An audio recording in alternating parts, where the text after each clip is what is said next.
जगाच्या इतिहासात अनेक महान राजे होऊन गेले। काहींनी बलाढ्य साम्राज्य उभी केली, काहींनी युद्धात लाखो लोक मारले, काहींनी सोन्याच्या सिंहासनावर बसून अफाट ऐश्वर्य उपभोगलं। पण त्या सगळ्यांकडे तलवारी होत्या, सगळ्यांकडे पराक्रम होता, सगळ्यांकडे राज्य होती।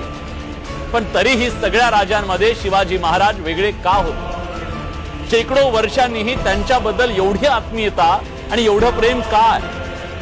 आजही जेव्हा कुणावर अन्याय होतो, स्वाभिमानाला धक्का बसतो, एखाद्या गरीबाच्या डोळ्यात अश्रू येतो, तेव्हा मनात एक विचार येतो, आज शिवाजी महाराज हवे होते। हा विचारच त्यांची अमरता आहे। ते शरीरानं गेले, पण त्यांचं स्वप्न आजही जिवंत आहे। स्वप्न हिंदवी स्वराज्याचं, स्वप्न रयतेच्या राज्याचं, स्वप्न स्वतःवरच्या विश्वासाचं। शिवरायांनी युद्ध जिंकली, किल्ले जिंकले म्हणून ते महान नव्हते।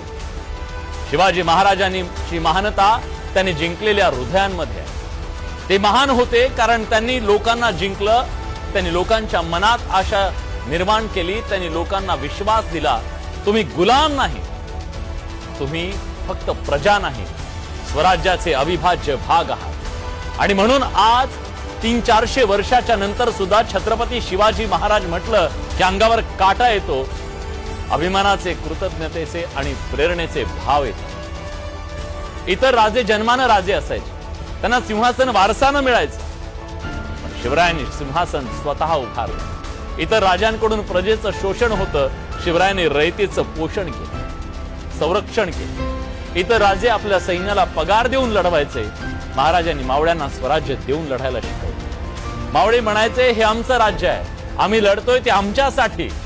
इतर राज्यांच्या राज्यात प्रजा असायची, शिवरायांच्या राज्यात रयत। महाराजांनी कधीच म्हटलं नाही की मी तुमच्यासाठी लढतो, ते म्हणायचे हे स्वराज्य आपलं आहे, आपण सगळ्यांनी मिळून ते उभं करू। फरक हाच आहे।